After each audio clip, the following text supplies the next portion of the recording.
5, 4, 3, 2, 1. You're live with Neve.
Yes, welcome everybody.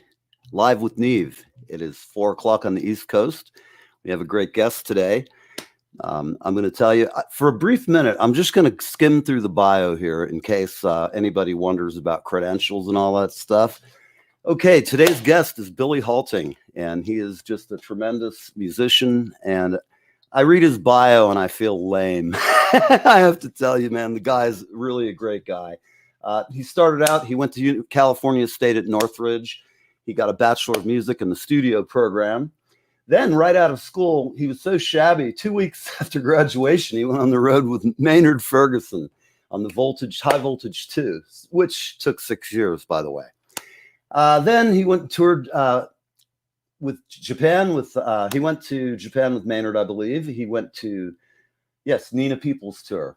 He's played with Lou Rawls. He's played with the Rippingtons, who I love. He's played with Patti LaBelle, the Manhattan Transfer. These are all bands that I've loved and just I grew up listening.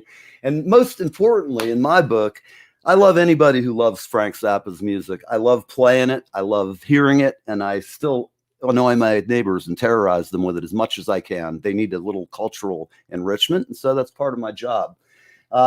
The fact that he toured with Dweezil and they got a Grammy for an instrumental, which is almost impossible to do. And he's just great. So that enough of the bio. Julie, come on. Let's see what's going on. How are you, babe? I am doing well. How are you? I am extraordinary. It's a little hot in the studio today because it's a real heat wave. So I'm getting a little verklempt, but I can't complain, really. It's a great day and I have no worries. So I will tell you, Billy tears it up on the vibes. Like you'll have to see. We've got some video, guys, for everybody watching. It's 4:03, and without any further ado, I'm just going to bring Billy on, and we'll talk and ask him some questions, and then we'll run some clips. Hey, Billy. Good morning. Hey guys. I went for the headphones. Oh, great! Yeah, thank you. You're the man. Although what I a didn't guy. seem to need it because the fold back, but this is kind of cool. I've never used StreamYard before. I use Ecamm and Wirecast, but it seems like I might have to check out StreamYard because I like the login seems a little easier and that sort of stuff. So anyway. Cool. Well, Thanks we're always kind of looking for, no matter what you buy now, there's always something you're going to have to, advance to. It keeps getting better and better. Yeah, There's a new. They keep leapfrogging each other, which is great. So Exactly. Yeah, and it is cool. There's actually, if you had any, there's a software out that they claim 86 people. It's made for bands and universities and like high schools. And I'm like, I got to see this. I can't. I don't believe them. I kind of agree with you. That just seems like vaporware. It sounds like nice on paper, but I mean, we have a bad enough time just streaming through Facebook or, sometimes you just get weird stuff happening. Well, the problem is once it leaves your computer, it's kind of up to the internet gods what they're going to do with it. Right. And they're going to squeeze it all down and make it sound crappy and shrink the file. And this is another funny thing. Did you know that audio and video are sent down different codecs? Yes. They don't sample lock. So no, they don't. And then even, it's crazy. And it can also not only the upstream, but then when people are downloading, it can get off for them, even though it's not off. It's kind of a nightmare. Oh yeah, it's fun. It adds adventure to the show. But I'll tell you, people are really forgiving about that sort of thing. They are. They are. They You know, really it's good to have a good audience, and Mhm. we have a very weird audience today. I'm hoping it's going to be a lot of our musician friends. Cool. You know, the morning show, we get a little more carried away, but hell, you know, sitting here chatting, I love talking music with anybody, especially with a cat like you who played with everyone. So welcome. And What do you want to know? well, I guess I'll just start. When you graduated, had you been talking to Maynard Start prior? there. Did you talk to Maynard prior to graduating, or did you just tell us the story? No, I was coming up. Well, I had finished school in December. Oh, Okay. I can do my fancy lower third there. There, thank you. I had finished. It's coming up on the end of my time at school, and I finished in December, but I didn't graduate until May. But so I got called, and back then, you know, Maynard didn't run around and have auditions. You got recommended, you went out, and your first 2 weeks on the gig was your audition, really. So I got called pretty close to when my official graduation. And 2 weeks later, I flew out and kept the gig, did that for 2 years. It was a blast because Oh man, I'm just, you know, I think about it, you know, when I graduated college and, you know, went and, you know, gig like that 2 weeks later, you're like, after you know you've got the gig, you're pretty happy. yeah, it was very cool in that way. And yeah, go ahead. I'm sorry. No, I was just gonna say the great thing about Maynard is we soloed all night and we got to write the tunes for the albums, and he was just really gracious towards us. It was kind of the opposite. If anybody out there knows the Buddy Rich tapes, where he would go to the back of the bus and scream at the band and threaten to kill them and all sorts of things, Maynard was the exact opposite. You know, we had champagne on his rider, so he would save up bottles for like long travel days, and he'd come to the back with a stack of, you know, red solo cups and pass champagne and just tell us stories about back in the day. It was kind of an incredible experience. That sounds amazing. I bet. What was the most challenging song that you ever played with him that just made it like you went, wow, this is a little tough? Is there one that sticks out? There wasn't anything that was really difficult. You know, that's like cool. That. Right. They were all kind of fun, and it was groovy. And we played, you know, a lot of straight ahead stuff. We played a lot of, you know, that was the fusion band. Right. So, back in the 70s, that's when I was listening to him. And actually, my friend Rick Davis, who's on here, mm-hmm. he was friends with Maynard and the family and so forth. And it's interesting because he turned me back on to Maynard, I guess a year or two ago. And I used to have all the records back in the 70s. And I used to just love in my stereo. You know, back in those days, we had the jacket and we'd look at who was playing. And it was so exciting to get a new album. It's different from today where it's instant gratification. You know, back then, I had to like work. I drove a Zamboni. And I'd like get my cash and go to this greasy little record store, and I'd buy that and like Zoodalures. I remember buying that and Maynard and Hubert Laws. I was like a little jazz guy, and at the time I thought I was just the shit, you know. And you're 18 and 19 and you're fairly good. And then I realized the more I listened that, oh man, I'm just a baby in, you know, Toyland. Just listen to everything. You got more to go, you know. Absolutely, that's the best learning. part of what we do, I think, is just learning every day. The technology changes. And I believe it keeps us younger than the average people. I mean, your athletic regimen tells me I need to get out and hustle, man. I like the triathlon thing. Yeah, you'd have to drag me. You could drag me behind a Jeep. I don't think I'd make it. Well, it's an interesting thing. It's like anything. You just have to put the time in. Absolutely. You know, and if you're interested, you know, we could talk about talent versus interest. And I would say if you have the desire to do something, you'll figure it out.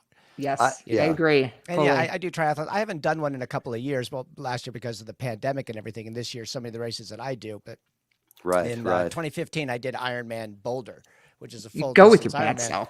But it's, you know, if you got 20 plus hours a week to train, you can do it. Anybody can do it. You know, there's a whole lot of people, you know, not in less shape than I am that were doing those things. So I'm pumping up. It's just that. Now I do off-road now, which is you swim and then you mountain bike and trail run. Right. Awesome. You know, 'cause it's full engagement every second of the race. In the regular triathlons, it was, you know, you can spend, you know, half your time just checking to see if you're in the right heart rate zone. And that's right. On a mountain bike and trail running, you're looking for everything. I just like that. And I endoed on a trail a few years ago and impaled myself on the top of the handlebars. It was like, oh, it's just like I got up and I had to ride out of the woods. So I was kind of a little battered when I got out of the parking lot, a couple of scrapes and scuffs. Yeah. People are looking at me. They're like, did you fall? Oh no, I just go out and I roll down the hill every time I can. It's a new sport. Part of the Ironman competition. I seem to have disappeared online, but I hope you can still hear me. I did an off-road one up in Sacramento, and it was much more technical than I was used to. Because Southern California, it's fire roads, it's pretty groomed, single track. But there it was logs and boulders and stuff, and I fell 8 times on the bike. But they were all like, I stopped and couldn't unclip in time. Oh no! One time there was this puddle, and I thought, I'll just rip across it right here. Sure, and why not? The second time I went through, I was like 3 inches to the right, and I sunk down to the hubs, and it just stuck there. And it was like a slow motion cartoon. Oh, it's the worst. And so I'm lying there laughing, and I'm covered in mud. And it was a blast by the time I got in today's world, somebody would be standing there videotaping you suffering instead of going, "Hey man, can I help you up?" Well, there was nobody around. I noticed that trend. It's if there's anybody around. I was pretty far in the back. Right. Well, I know when I busted tail, there was nobody. I really would have liked somebody at that moment just to help me up. I fell on my road bike, 2014, and destroyed my entire shoulder. I just got done with that. Yeah, he did. 3 months ago, I had surgery. I've been going through therapy, and I can tell you, I couldn't do this 3 months ago. I broke it in 5 places. Had a titanium plate. Wow. 12 pins. It's an amazing looking device. It looks sort of like I'm a Terminator now. Yeah, they had to cut all the muscles off my back. Oh shit. So when they start cutting muscle, it's just the worst. And that took forever to heal. And I think maybe about a year, and I'm about 97% range of motion. But for the first 6 weeks, I couldn't move my elbow from my side. Anyway, God bless you. This is not a show about pain on bicycles. Well, I'll say this, anybody who's a musician and a drummer or a percussionist knows what pain is, because you have to just deal with it. It can't stop the gig. You can have a blister wear through. That doesn't usually happen, but sometimes using a rental kit, it's just a little weird, and you get a weird rub spot. Even if I'm going to say the hardest thing is just watching the lead singer and the guitar player get all the girls. Yes. Well, no, I've always, that's true, but I'm kind of a maniac. I would I try to procure them from the stage. You're a drummer, you're in the back, although I'm a singing drummer now, I'm up front, but it's a different thing in the 80s. So who's your favorite guy you've recorded and played with? Of all the people, is anything that really stands out? I mean, Maynard's kind of hard to top. Maynard was cool because when we did the album that I did, which was High Voltage 2, we did all the basic tracks in the first couple of days, and then it was all overdub stuff. So I got midnight to 8 a.m., just me and the engineer. So that was good. And I had free reign to do whatever I wanted. Nobody was producing. No, don't do that. I just got to do what I wanted. And it was fun also because I'd leave at 8 in the morning. The other guys would be coming in, and I would go eat at this little place that we did it in Santa Barbara, and then I would go sit on the beach for like an hour. There's nobody there except me. Then I'd go sleep all afternoon in the room. So that was kind of cool. I mean, as far as playing a recording, so many. I did a thing once. It was Dionne Warwick's 40th anniversary music special, and I was the classical percussionist for that one. So I'm on the main stage with timpani and that sort of thing at the end of a 9-foot piano. And Stevie Wonder played. And so I'm hearing Stevie Wonder direct, no speakers or anything. Right. And that was kind of mind-blowing. That was one of those imagine. Moments. Yeah. And Maynard was great. Natalie Cole was super cool. And, Maynard, that's what Janelle said. But when I did a short tour with the Manhattan Transfer in Japan, and that's like the only time I've ever been on stage, like going, oh my God, that's the Manhattan Transfer, like right there. Right, you got all starstruck, right? Oh man, I would too. The coolest people. They couldn't have been nicer, but it was still like, because in college, all those, the kind of fusion records they did were just huge, and so it's like playing those tunes with them was kind of special and good for you. Absolutely. Well, listen, we're going to go to a break real quick. Can you hold that thought? Sure. All right, we'll be right back. We're going to go to a break. 4:15 Live with Neve. We got Billy Hulting, and we're talking music and recording and all kinds of fun stuff. Be right back. Go. I'm Keith. I'm Judy, and our company is Gone Country, and we design and produce our own really unique and fun cowboy hats. Keith and I have tried to create a business that's different by focusing on what's important to the customers. Our quality is so good that we offer a lifetime warranty on everything we sell. At the end of the day, if our customers are happy, we're happy. Check us out at GoneCountryHats.com. Take a look at the sponsored artists and Gone Country Hats at GoneCountryHats.com to find your favorite artist's hat, like Jude Johnson, Sam Rourke, Neil, Jules, and more.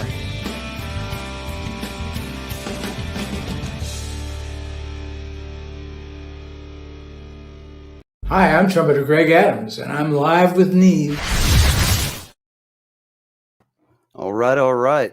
Hey, Greg, I wish Greg would pop in. Have you ever worked with Greg Adams? We're going to bring you on. I have not. He's just great, man. What a nice guy and just a perfect gentleman. I enjoyed having him on big time. I watch his band. I forgot East Bay Soul, I believe they're called, and they're just smoking. They're finally starting to gig again, and I found now that the touring's breaking loose. It's great because there's so many good things coming out that I can sit and annoy my neighbors with, and that's great. That's kind of a good thing.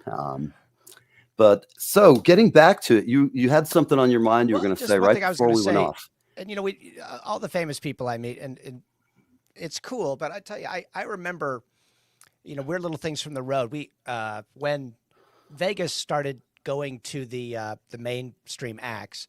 When I was with Lou Rawls, we were kind of started the new Vegas circuit for guys like Lou was the Native American riverboat casinos around the country. Right. And some of them were in just these incredibly rural areas. And I remember playing at one in Jacksonville, Mississippi, which it wasn't rural, but it was a small town right outside of Jackson. I met this woman. Oh, I'm familiar with it. Had to be 100 years old.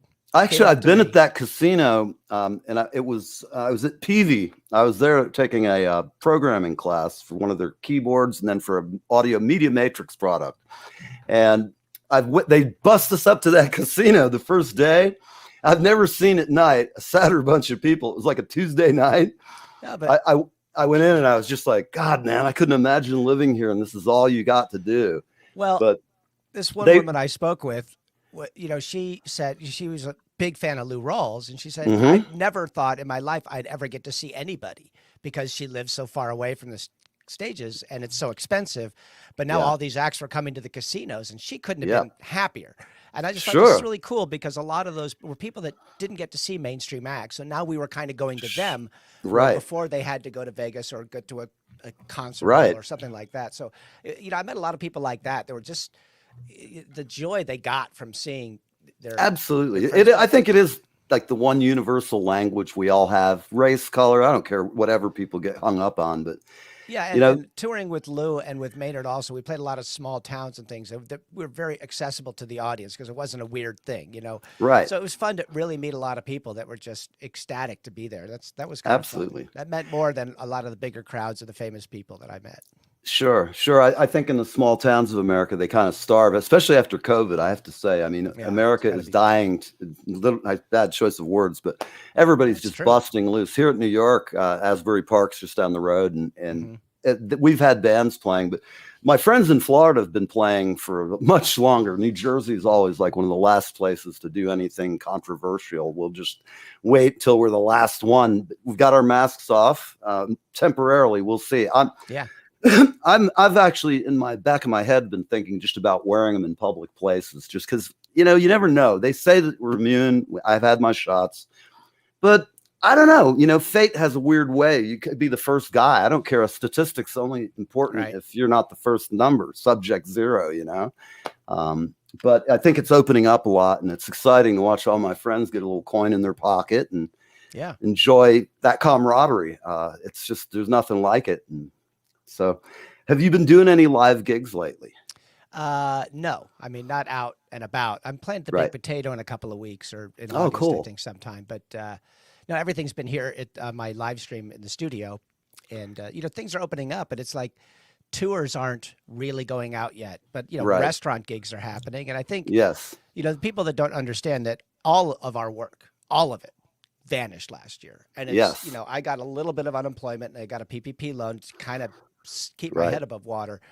But I have my day job friends who didn't really lose their jobs are saying, oh, musicians are playing again. And it's like, well, nobody's making their living. No, they're not. No, and you have to feel. I mean, these restaurants. I know so many club owners. One of my favorite venues in Asbury Park, the Saint, closed, and it's like it's a legendary old stinky rock and roll room. And like anybody familiar with Asbury Park? We have a guy who lives here, and his manager Tinker lives right next door to me. He's he's a garrulous old 80-year-old guy. He's funny as hell. And he has the best St. Patrick's Day party in our town ever. I probably will be called the designated driver at this year's event if he holds it, next year's rather, because being sober finally, that's something that would never have been possible. So I volunteered. I'll drive everybody home. Yeah, well, the SVOG loads, which were the kind of the Save Our Stages loads, just started going out. They were supposed to be out months and months and months ago, and a lot of people are getting turned down. Wow. You know, and there's some that are getting, you know, Hamilton got $3 million, like Right. they need it. You know, Yes, they do. And venues like your buddy who couldn't wait long enough to find out if they could get that. Right. You know, a lot of them closed. We lost the Blue Whale out here in Los Angeles, which is Wow. tragic. You know, and the Baked Potato is going to be okay, and some other Great. places, but it's kind of tragic. But that's not. These cats don't make their living playing in the clubs. They make them Right. on tours. They make them do Exactly. things like that. And now that Asia's shut down again, all those bands that were planning on going to Asia in October, gone. Right. You know, it's, Nope. we're Toast. not out of this yet by any means. You know. Nope. So I'm going to err on the side of conservatism in this case regarding my own personal safety. I just, you know, I don't care me what, too. you know, I see so many people arguing over the various yes or no, yes, that. I don't care what you do. It's your problem. I like it from a public health standpoint to try and be considerate about people and like our parents Yeah. and stuff, or even us. In the past year, it's been horrible. The number of friends all of us have lost, right. you know, famous and non-famous. It's just been brutal. But I think things are on an upswing. I can definitely feel excitement here in New Jersey and in New York. Going to go see Al Di Meola at the Blue Note in a few, Nice. like 3 weeks, I think it is. But it's great. I haven't been to a club like the Iridium or the Blue Note or anywhere in a long time, and I'm excited to go see Goombie. It'll be there are only 80 people allowed in, Nice. so it's going to be a great thing. So what are you doing going forward? Do you have something new that you can talk about that you're working on? Well, I've been doing this live stream show. You know, when Barmageddon happened out here last March, I Right. got the idea, and then we weren't really able to do anything until June. I think June 11th last year was the first show, but I spent Right. time, you know, I have a bunch of iPads because I Mhm. produce a festival, and we use them at the bar and at the merchandise booth. And so I Right, kind of figured out, right. hey, how can I use these as remote cameras? And I went through Sure. several pieces of software and started doing when we could have people together. So it was trios and quartets, everybody spaced out, everybody wearing masks, but it was up close to play. So that's how you In were my doing studio. it. If you've seen any of the shows, the live bands. Yeah, that I've play seen here. a bunch of them, and they're So great. every Thursday night, it's live jazz, and once or twice a month, I do a talk show called the Jazz Roundtable. Yes. And so that we did that, and that's what I've been working on, is trying to promote it, because we have about 15 or 20 regulars, but in this Right. country alone, we should have 100 regulars. Oh, that come you every should week. have way more. And I know what you're facing. I have a small show as well. We've been on a little longer than you, but similar reasons why. Yeah. Just sitting around, I go stir crazy. I'm kind of hot wired, and I got to have stuff to do and a project to work on. I don't do vacations well. I mean, I tried to, but I'm always sitting there thinking, I just want to get back. I have something I need to work on. And so Well, I take, also- little mini vacations. Last year, I needed something to focus on. Otherwise, Yes. the reality of what was going on was terrible and Overwhelming. Thankfully, I have a very supportive family and all that, but they also Sure. saw that I wasn't curled up in a fetal position in a corner. I course. was actively trying to make something happen, so they were very Yes. helpful with me getting some new gear and this and that. But a lot Sure. of it was experimenting, and we were doing great. And in December, we went into lockdown again, so I did best of shows. Yes. Which is kind of fun because, we take tips and I spread it out. So guys are like, wow, I'm getting like residuals on your show. And then Right. in January, I started what we called the socially distant jazz talk show, because I got the software where people could come in remotely. I kind Right. of experimented. And What then What are you using, by the way? I'm using Ecamm for that, Ecamm. Okay. because I use Wirecast for the band shows, but as of the last time I checked, remote guests coming into Wirecast can't be in stereo. And Right. guys need to be in stereo because they're playing to tracks and things like that. Sure. But I see that that your software does stereo, so I might have to check that out. Yes, it does. And I will tell you about that. It sometimes they've upgraded the software recently, and it's better. But at times you get a little kludginess with it. I don't know if it's media going over the internet, what the problem is, but sometimes StreamYard in the past used to be a little kludgy on the stereo. And I would tell my guests, just do it mono, because we get some kind of multi-phasing going on. It would just I set it up for stereo because I have some videos to play that are stereo, and they'll be excellent. destroyed. So, But Well- yeah, so I just say that we launched officially in March the Jazz Roundtable, which is also released as a podcast. I do an audio version for the podcast. So Well, you're a busy guy, man. I have to say, your work ethic's extraordinary, and I respect that very much. Like you said earlier, if you put your mind to something, you can do it if you want to. And cool. keep your faith, everybody. So you want to run you got a clip? What do you want, vibes or congas? Start with vibes, just to show everybody what a badass you are. This is in case we run out of time, this is one I'd like to show you guys. This is a little piece I wrote called Thankful. It's just that, feeling when you thankful that you're being loved. So can you give me full screen? Yeah, you got it, baby. I'm not doing the share of course. thing. It's all you, baby. It's all you, honey. Although we can't hear it. We can't hear you, Billy. It's not broadcasting the audio. Okay, that's lame. Here, let me see. Oh, it happens. You know what? Maybe I can use your share thing. It's virtual out on Wirecast the same way you're hearing me. Oh, no, it's getting audio codec from my. Okay. Well, you have a little share thing here, so let me try that. Yeah, go for it. File. Yeah. Do it. Try it. Yeah. And you can look at my face while I try to figure out where the heck that video is. Yeah, I love it. It's Let's okay. See, files, vibes. We have patience. We know how it goes. No. Okay, let me try another place.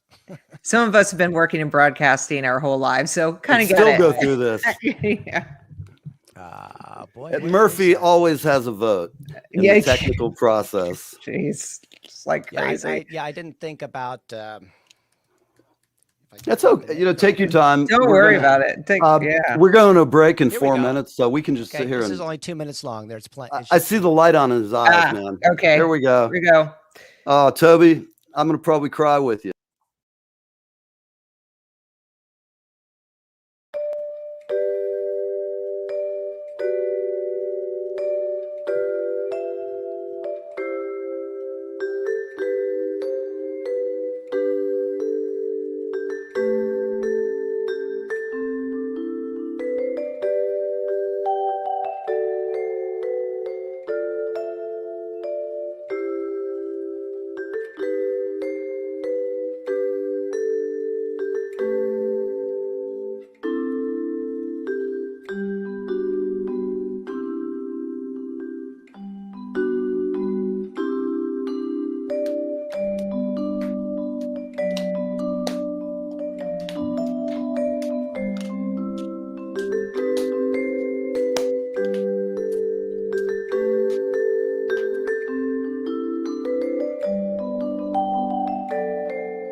Very nice.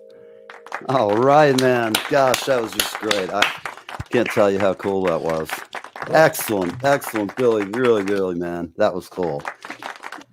Oh, there was that pesky laugh track. There we are. Yes, can we get a big hand in the house? No, and Toby, that actually, it started out as a Thanksgiving song, but it reminded me so much of a relationship I was in years ago that it was really written for a specific person, place, and time. But sure. It kind of applies to just being thankful to anybody that loves you. So. Oh, well, that's good. I've got a few people who love me and a few who fear and loathe me, but I like the ones who love me better. I'm kidding, really. So what else have you got? You want to play another clip? Oh, actually, we're going. It's half past. Oh, you got a commercial time. We got a commercial coming up, but we'll be right bills. back and paying the bills. So we'll be right back with Billy Hulting. It's half past the hour in New York City. Check us out in a minute.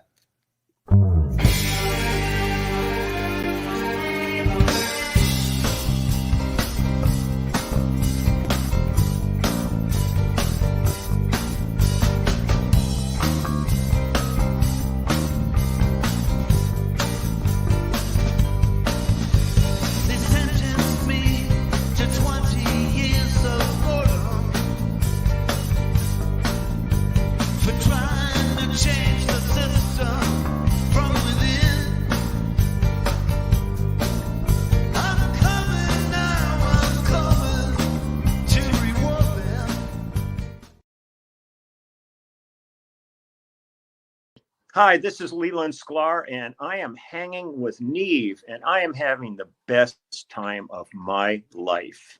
Live with Neve, Fridays on the East Coast from 10 a.m. to 11 a.m. All right, everybody. We are half past the hour, and I'm glad to be here. We have a great guest today. He is a very talented percussionist, and we're enjoying the show so far. I will ask you guys, if you have any questions you'd like to ask him, please go ahead on the screen, and we'll address them to him. You can type a question in, and Billy will see it.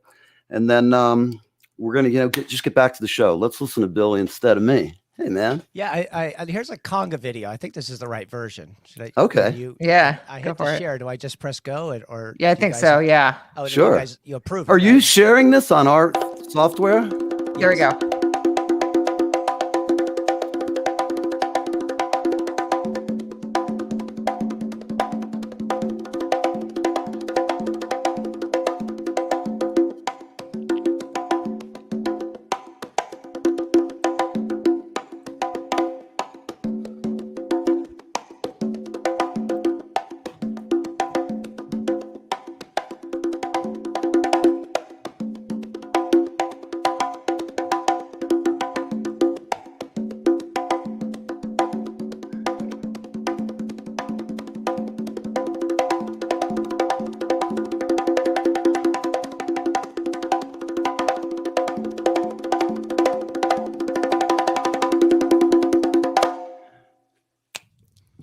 Wow, dude. Yeah, man, that is bravo, man. That is just sweet. That might have been at the start of the pandemic when I was messing around with video stuff. So, but, wow, that was cool. Let me ask you. We have a bit of time to go. Do you have any other stuff that you would like to show us that you have close by? Because I can sit here and talk, but you're one of the few guests I really want to hear what you've got in your music and get it out there for people. Well, this is something completely different. I'll just play a little bit of this. You don't have to do the whole thing. But a couple of years ago, I wrote and produced a song called the Slow Triathlete Blues. All right. Hey, Irish, we're glad you're joining us, man. We're going to play a little song. He's our boy. Irish is our one of our cast members. He just got off, it looks like, and he's here to say hello. Billy, how you doing, man? I'm sorry I'm a little late, but I came in and it was just I stepped into like a percussion phenomenon. I love it. We'll just go through all the questions over and over again. But Rick, I did see your question about sight reading of the vibes. I'll do that. Let me just play a little bit of this first. And I do have a link. I don't know if you can put it out there, but if it's, I think I see you just post that. I put links to all of these videos so you guys can find them if you want to check it out. But this is for sure. Slow Triathlete Blues. It's you can share up to 3 videos at once. To share a new video, remove one of your existing videos. Okay. There we go. So let me remove. I guess we don't need these. Okay. I'm going to take us off and put you full screen. See, yeah, there you go. You got it, buddy. All right. There you go. I'll back out. Let me see. Okay, here it is. Oh, no, wrong thing. I love buttons. Ah!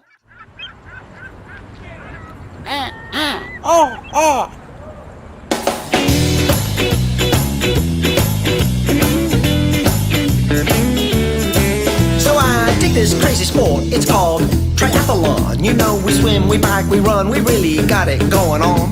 And while I have a good time, I really ain't that fast, which is pretty evident, cause I always come in last. But I press on, I got the slow triathlete blues.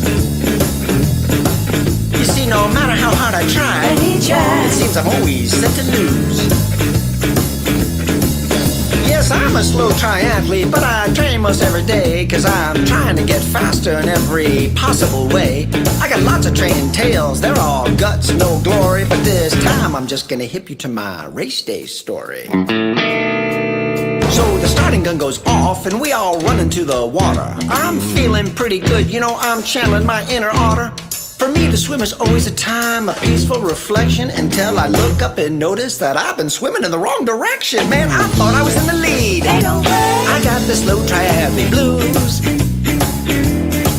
I must have added a half mile to my swim, and so I'm surely set to lose.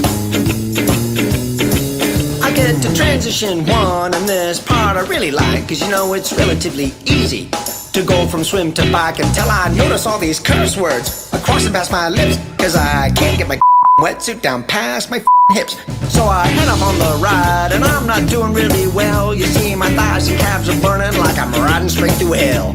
And a ref gives me a penalty. I asked, what did you see? He said, you trapped in off that guy. I said, that guy's a tree. But in all fairness, he was right. I got the slow triathlete blues. If I have trouble passing trees, man, you know I am surely set to lose. Now I'm at transition 2, and this part it should be fun, 'cause you know it's even easier to go from bike to run. I spent 10 minutes looking for my sunglasses, to this one cat he said, if you're looking for your shades, man, they're right there on your head. So I head up on the run, and I'm feeling pretty bad, 'cause you know almost everyone's in front of me. That always makes me sad. And then these 3 fine ladies, they go and pass me up a hill, which normally wouldn't bother me. But they were standing still. They were just spectators, man. I got the slow triathlete blues. Well, hello, ladies. You know, I appreciate them cheering me on. They didn't seem to care. I was set to lose. So I hit the finish line, and there ain't nobody here except a couple of the crew guys all packing up the gear. I asked this lady, why didn't you wait? I really wish she'd lied, 'cause she said, I'm sorry, baby, but we all thought you died. You couldn't send out a search party. I got the slow triathlete blues.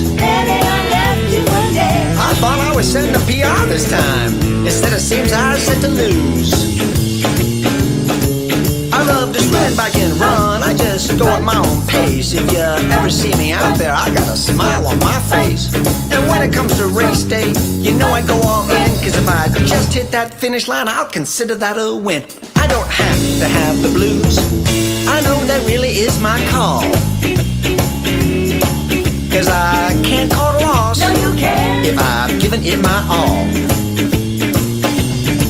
No, I can't call a loss. No, you can't. If I've given it my all. No, you can't call a loss if you've given it your all.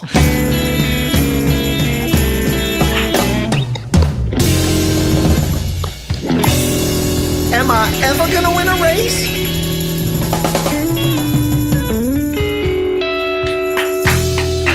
All right, all right. Billy, that was Billy Hurtling live. brilliant. I love it. It was Man, so much fun to that make. is so much fun and such a positive and funny message. That is just brilliant.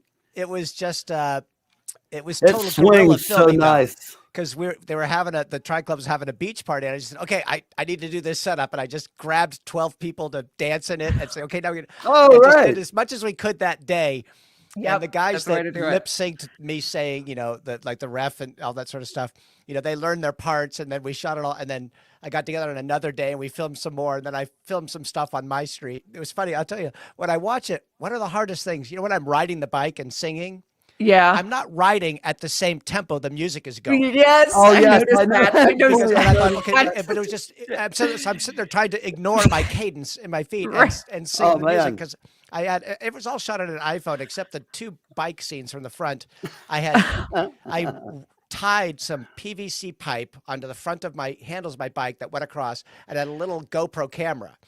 And so Good. I had to Yeah, I shoot saw- those yeah. scenes like 10 times Yeah. to get one where it wouldn't bounce. Oh, Because, you yes. know, you hit one little thing on the road and Right. the camera at the end of a You're- 3-foot PVC yeah. thing would bounce a little bit. And Take again.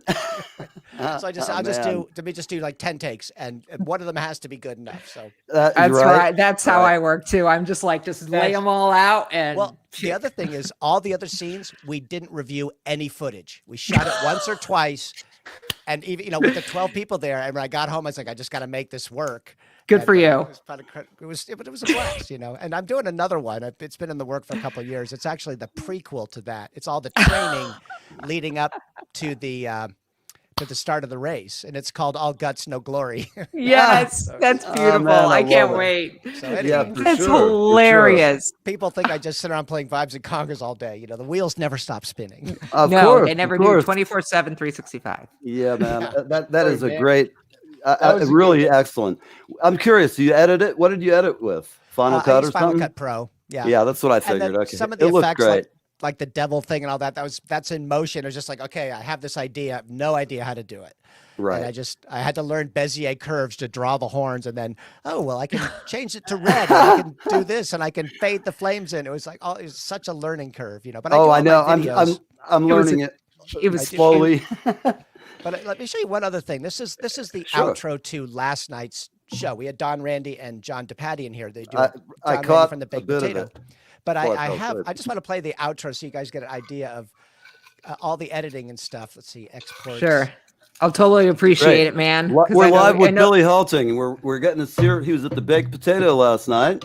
He was on his show. Excuse me, he was on his show. My show. Yes, Don live. from the Baked Potato came and played. Right. But here, let me throw this up there. This is the new one. Go ahead and run that one. Excellent. Thanks for joining us at Live at 0 BPM. These videos we archived on YouTube and Facebook, so tell your friends. Coming up, 2 shows. On Tuesday, July 20th, it's the Jazz Roundtable number 10, History of the Jazz Guitar, featuring Brad Rebuchin, Jeff Miley, and Mitch Holder. All right. On Thursday, July 22nd, it's the Brad Rebuchin Trio featuring Brad Rebuchin, Steve Billman, and Sandro Feliciano. Showtime, 7 to 8 p.m. Pacific. And as always, it's free, though donations are greatly appreciated. Go to live@0bpm.com for details and to sign up for our mailing list. Also, find us on Facebook, Twitter, and Instagram. These Jazz Roundtable shows will also be released as a podcast, so please subscribe. See you soon.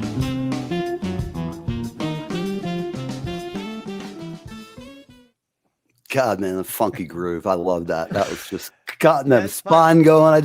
I'm sitting here with a pair of sticks, and I just want to sit down and jive on that, man. I use a track from the bands when I announce them. The track for the podcast and such, that's from my album from 1999. So it's a lot of fun because I do the voiceovers and I do all the editing and you did a phenomenal job. I was curious if that was you.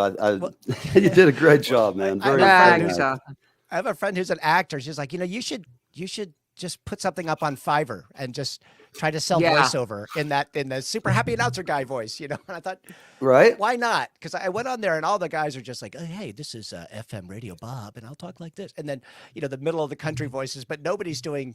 I couldn't find any characters on there. I just thought it'd be more fun for people in their videos, and if nobody takes it, it's no loss to me. I'm not trying to make a living doing that, but I can be big. You never know. You never know. You never know, man. So could be just one more phone call. I hear that Weinstein is going to be in LA soon, so maybe he'll cook you up. You never know. You never know. I'll do all the intros. There you go. In a world. That's right. We're live. We do wrestling voices. We had all kinds of stuff. It's kind of the rest. It's it's my tribute to Don Pardo. Yes, the old days. I love Don Pardo. And now we're gonna have Frank Zappa. It's a car, Yeah, right. I just want to say one thing about video editing, and this is something a buddy gave me advice because I had done this video. I have a video where I'm gonna sell myself as a clinician for colleges and Percussion Art Society and stuff, and he just like, man, you got to get better titles, and so I bought a package. It's like $100 or maybe it's 200. It was all title graphics effects, but they're all done. So they fly in and they reassemble. And in Final Cut Pro, you just type in the lettering. And so much of what you see, the little spins and flips, is kind of automated. And you can do it yourself in motion, but it would take hours to get all these things to work. But I would just tell people, if you're doing your videos, everybody wants to use the stock titles, and some of them are okay in some situations, but just spend the money and the effects and the custom LUTs, which are color palettes, all these cool things you can get. Just do it. It make your videos. It'll take them up to another level. You know? Absolutely. Well, I think for everybody watching, it's some good advice. I'm looking here. I've got a note in private chat. Hi, Julie. I probably ignored you for a while. Oh, that's okay. You got my message before we crossed paths karmically or something. I'm not sure, but no, I'm looking at the comments, and I don't know how I can write one. Can I write a comment? Yes, you can go up, click on comments. You might have to use your phone. I always put mine on the phone. But real quick, so yet again, another example of how kind of music forms our social structure. Nobody pays attention to it. But that was like amazing hard work that people just kind of, it's so fun and upbeat. Man, how could so you? Cool, I have to tell you, it put a smile on my face. It's I was fun. cracking up. It just feels good, and it shows. Because I mean, look, I have a mouth like a sailor. There's no doubt about it. However, there's a time for something to just make you feel good, and it's like got nothing to do with politics or any of the grind shit that goes on. And I love it. I like seeing some positivity. Lord knows we need it bad. Always there. And bravo. I mean, really cool. Years ago in college, I was part of the Walt Disney World All-American College Orchestra, you know, and I was the last person in the U.S. that auditioned, and I got the gig as the mallet player and everything.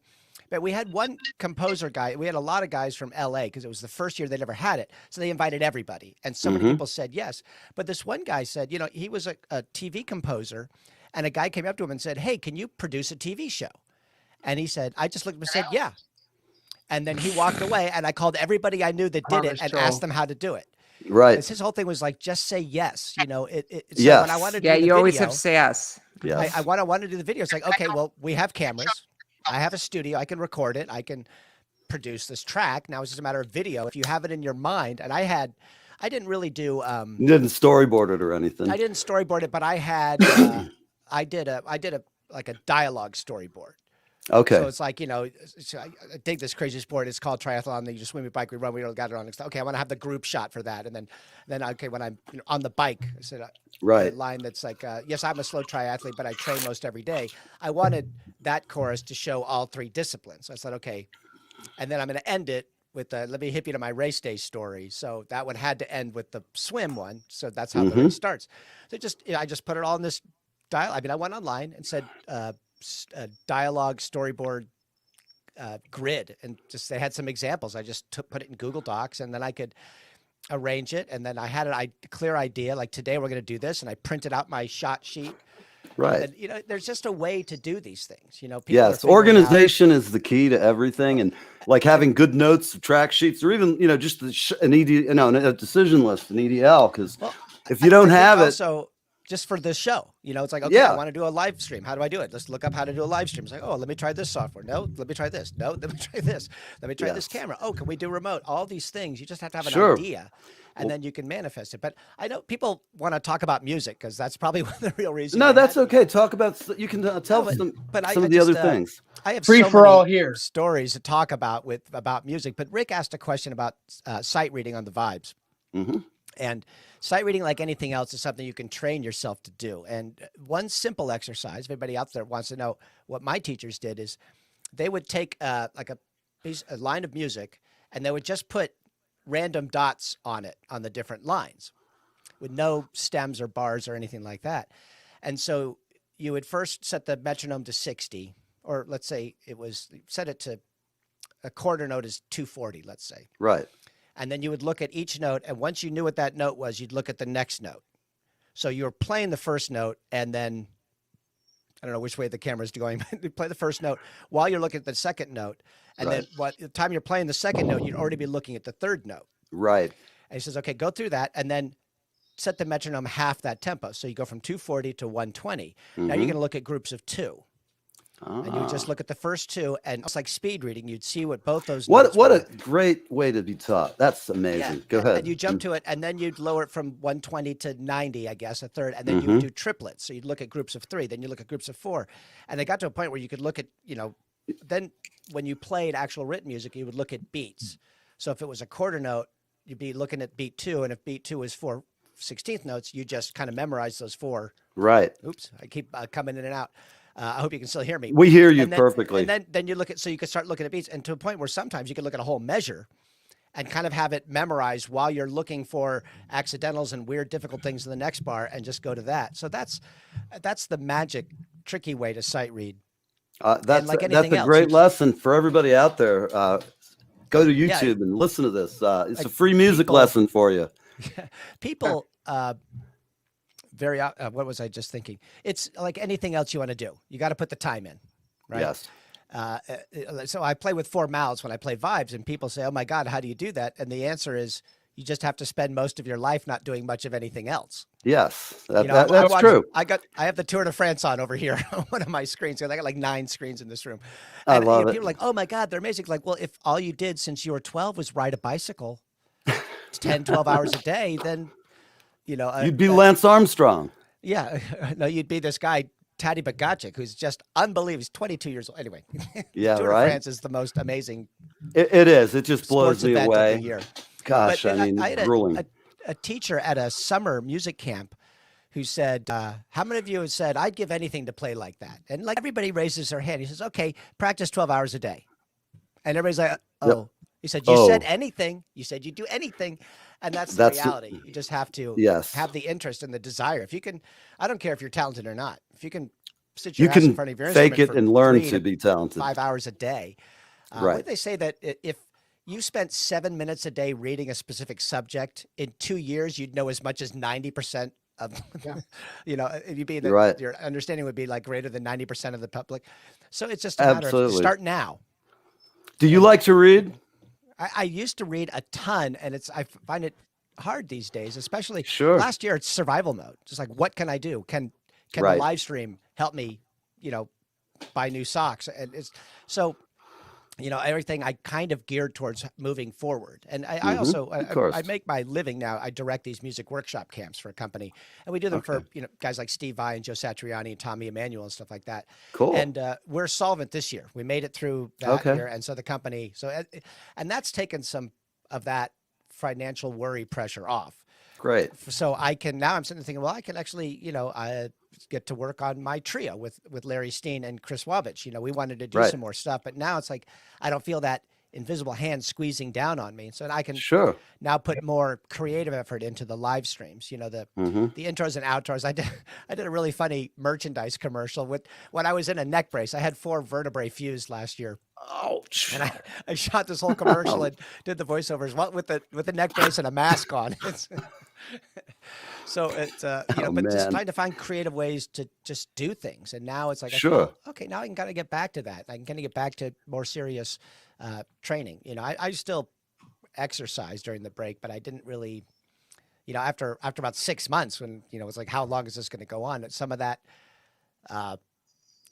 excitement and energy kind of waned, and I found myself, I had the same problem. I had the exact same problem. It was like when it started happening, I couldn't function anymore. I couldn't play. I couldn't do anything because it was so overwhelming, and it just enveloped me. It was like a flash flood, and I was like 2 feet below the water all the time, and that's what it felt like. And so like I said, I kind of got into caffeine to help me, and I was so did I. Guy in years. Yep. Same here. I do the Guru. It's an all natural energy drink. Good. I really like that one. Tastes great too. But what I ended up doing, for me, focused. I'm a list guy. I love a good list. So as you can see, here's my to-do list for today. Good for you. But for me, when you're overwhelmed with like, I have to figure a way to make a living, that's a little too broad to handle for our little brains to do. So just like, okay, well, what can I do? And it's like, okay, let's do a live stream thing. What do I need to do for that? I need to book a band for this day, which means I do the same thing. Email Brad and see if he'll put together a band. Okay, I can do that. You're like me. Teeny tiny steps. None of them are overwhelming. And then you get done with your list. Like, oh my God, I booked a whole month and I've already done all the graphics and all the, you can. Right. It's so much easier. Well, you look at the Grand Canyon. That was all carved by just drops of water somewhere over centuries, right? So the turtle wins, slow and steady, always wins the race. And I'll tell you, Billy, I have the same thing. I have this undulating, routine, where it's loose enough where I can move within it, but I have to have that foundation. Otherwise I can't get anything done. So I work like you do. If I didn't have Julie here, I will tell you she is the brains behind the show. Yeah, let's really just be honest about that one. Yeah, baby. Read some of these She comments. keeps us in line. I do want to say hi to some, like Toby has helped promote our shows, and she's such a Same regular here. on Thursday nights. Toby's the best. Yeah, she's Rock awesome. star. And, oh, hey, Veronica. Veronica's from down under. That's half the messages are from Toby. Brian is actually here. She's too. from Brisbane. Is she? Brizzy. Yeah, she sends me occasionally some wildlife shots down there. I chatted with her a few times about the wildlife and the roos and the snakes and all the bitey things they have there. Other than that, I love Australia. I'd really like to Australia's go. Great. And Australia's amazing. I'll tell you what, I really liked Melbourne. Was my favorite city. I did like Brisbane a lot. Okay. Melbourne just had such a cool artsy vibe to it, and nice. I got to meet the guys from Sea Shepherd and Captain Paul. I got to go on the boat back when it was the Farley Mowat, and they all came to our concert. It was so funny because afterwards we're all hanging out, and people aren't coming up to the musicians; they're coming up to the crew of the Sea Shepherd. Of course, right? Like how great they were. So it was really pretty neat. That's cool. Let's see. Okay, Veronica. Okay. Yeah, you got to go to Australia. You won't want to come back. It's just amazing. The people are wonderful. It's just they really are. I've actually been. Have you? Yeah. I'm dying to go. That and Japan are my two places. Japan is amazing. I've been to Japan 25 times. Tell everybody about the amazing toilet there. The ass facial, as I call it, the Japanese toilet.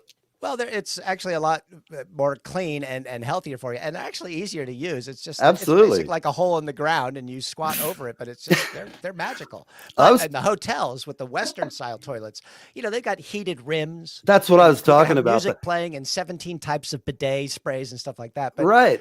Just like that Bob Burgers episode. I think I have to say it's remarkable. In Japan is always kind of weird. They have there's just an interesting and wild and crazy vibe. I mean, some of their movies and stuff. A lot of the stuff that influenced Tarantino.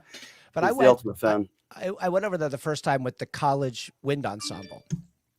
And here we are in these towns and in their country, and they're bending over backwards trying to speak English to us. And I got home and I thought, man, if I ever go back, I'm going to study Japanese. Sure. And before the school year started, the jazz band director said, "Oh, we're already approved. We're going next summer."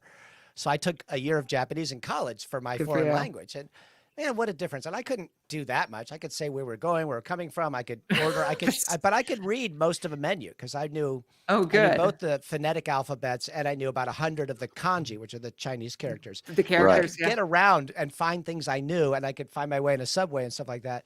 And I guess traveling anywhere, if you speak the language, even minimally, the minimally speak that language, you're going to get way more out of it. And not just in the respect you get showing back, because Japan, you speak anything in Japanese and they're astonished that a Westerner would do that. Yes. And so, but even still, they're big on respect, man. And they see it like that. Yeah, right. Exactly. Yeah, especially Americans, and it's, the ugly American, if you can just go over there and not be that in anywhere. Absolutely. Anywhere. Have good manners, just don't be that person. Yeah. You'll be pulled into the culture a lot more. So.